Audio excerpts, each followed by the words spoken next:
From the very beginning, America has always been a country of immigrants. Because of the country's freedom and the American dream, people from different cultures have flocked to America to grasp the freedom and opportunity. Thus, America became a country of cultural diversity. Even after American assimilation, these immigrants are able to maintain their cultural identity and are able to preserve their culture for future generations. Or do they? Does the American assimilation cause a loss of cultural identity for immigrants entering the U.S.?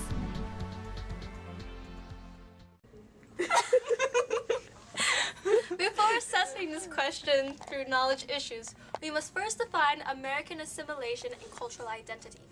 Now, according to the dictionary, American assimilation means the integration of immigrants into the American economy, politics, and society that are part of the American culture. It does not necessarily mean Anglo-conformity as it was used in the past. Now, cultural identity is the identity of a group or culture or of an individual as far as one is influenced by one's belonging to a group or culture. Okay, now that we've defined those two terms, let's get started. Now, one of the things that comes with American assimilation is integration into American society. As such, when immigrants come to the U.S., they are subject to the law of the land, the U.S. Constitution. But under the First Amendment of the U.S. Constitution, immigrants are granted four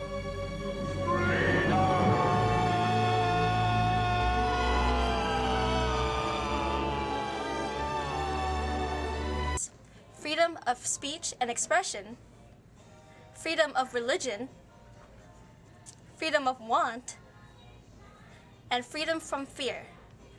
Under these four freedoms, culture in America is able to thrive because there is no risk of persecution for a certain way of thinking. The Constitution does allow for freedom. Not all of the cultural beliefs or practices are protected under the First Amendment. True that. And now I shall continue the prayer. Kalima! Kalima! Kalima! Hum Nam Shivai, Hum Nam Shivai, Hum Nam Shivai, Hum Nam Shivai, Hum Nam. Yeah, that definitely would not be okay under the First Amendment. Sorry. No. Ew.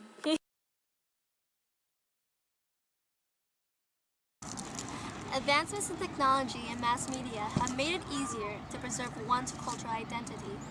However, sometimes it has also led to a stray from beliefs and values that define one's cultural identity. When immigrants assimilate into America, they become more exposed to various cultures. As a result of this exposure, they gain more ways of knowing and more areas of knowledge outside of their culture that lead to a change of their perception. First-generation immigrants are less likely to be influenced by the American culture because their roots are strong. Now, it is the second and third generation who are more likely to be influenced by the American advancements in technology and mass media because they are more Americanized. Mass media and advancements in technology allow for greater communication through texting, social media and the internet, cell phones, and the television. Through greater communication, immigrants are able to retain their cultural ties in America.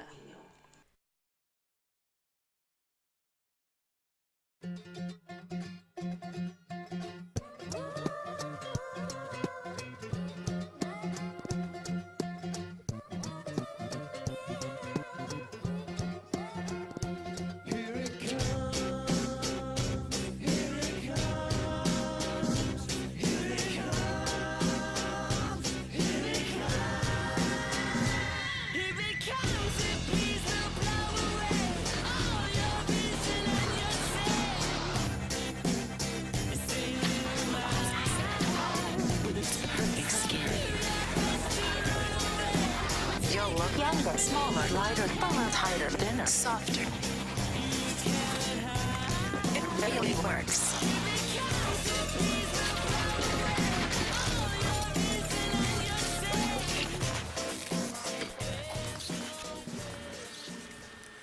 See, when I watch videos like that, it does make me think that American assimilation does cause a loss of cultural identity because they portray something that's more appealing. And in the Philippines, where I grew up, our perception of beauty is conservative.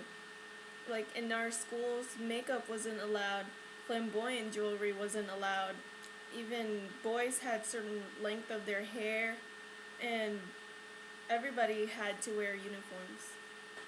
So when I came to the US, their view of beauty contradicted with my view of beauty, coming from the Philippines. However, sometimes I believe the intention was to never convert a culture's views when they were assimilating into America.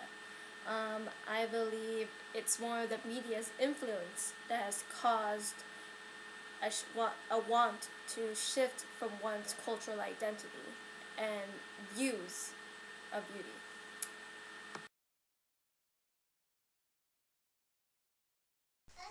Exposure to multiculturalism leads to a breaking of cultural barriers.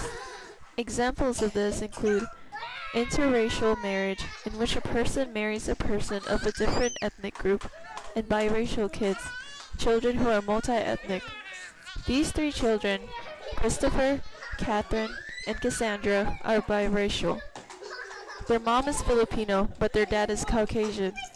This multicultural identity is greatly pronounced through their features. Their coloring eyes and eyes reveal their Filipino heritage, while their skin, which has lesser olive tint, is reflective of their Caucasian side.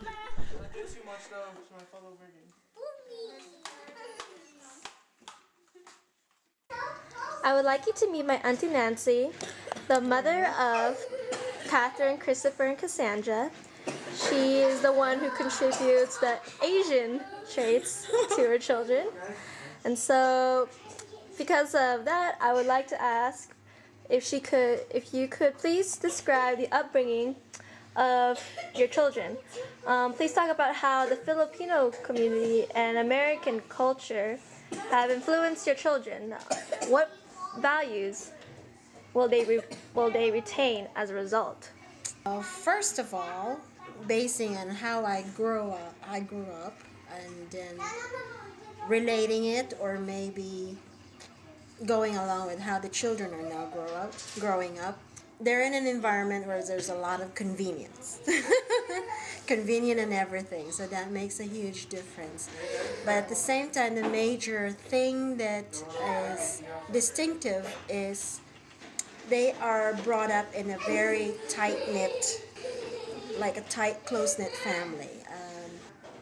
They have extended family living with us, present all the time, so it's not just their influence is not just from my perspective, but also from their other peers. You know, some factors that affect with their upbringing in the Filipino world is their taste of food. Of course, there's rice is a stable a stable dish in everyday meal or in meals, like all that. What else? The language and dialect that we speak, though they may not be able to read or write, but they certainly have a sense of their own understanding of what is meant, what is said, or they're growing up with the norms of the common practices in the Roman Catholic religion, so they're always exposed to that. Another thing that maybe they may have noticed that being in the Filipino community is we have get-togethers that are more frequent than any other family maybe outside this Asian racial realm. You know, we get-togethers not only just for holiday season or purposes, but just to have a gathering and inviting not just family but friends also as well. So they have that sense. What Okay, else? Um, so, as a result of their upbringing, do you believe your children will be more American or Filipino? And why? It's more on where they spent most of their life with. Say, like for now, they live in an American society. All the factors of the American influence, like the media, the technology, even the way they play, their toys, they're all in American influence. So, as far as growing up, or I think they'll be more Caucasian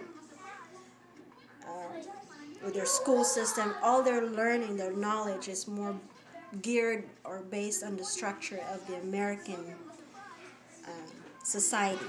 But then their Filipino way of life, I would say, would be entwined into it.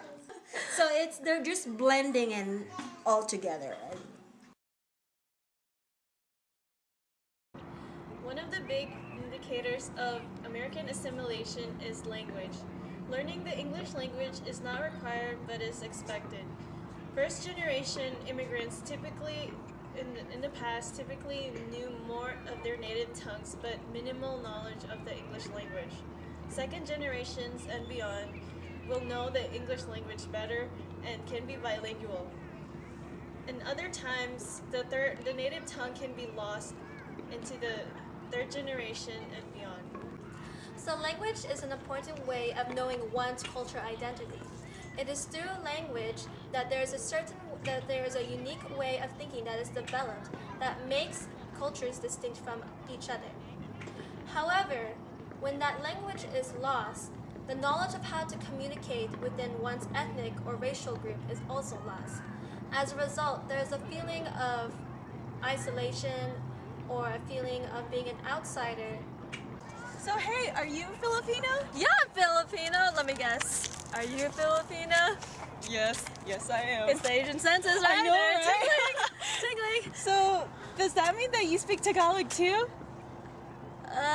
No, I actually don't. Then you're not Filipino. This was an actual life experience I had. A Filipino told me I'm not Filipino because I could not speak Tagalog, the language of the Filipinos. At first, I was offended. I know I'm Filipino because of my biology. Through gene inheritance, I received physical traits that define me as Filipino. I also know I'm Filipino through my values and ethics, as influenced by my Asian upbringing. So how can he say I'm not who I am? I reflected some more upon this, and I realized that he may be right. Maybe I'm not Filipino, but it's not just because I can't speak Tagalog. Despite my parents passing on their Asian lifestyle to my brothers and I am considered American because I was born and raised on American soil, and English is my first language. Although I've retained my cultural heritage through my biology and values, I am an American citizen. Monica's experience does not attest to all second and third generation immigrants who have gone through American assimilation. More often, one's ethnic language is continuously passed on to the future generations. In addition, it is not only language that determines one's cultural identity. Your biology, your upbringing, the location of your upbringing are all part of your cultural identity.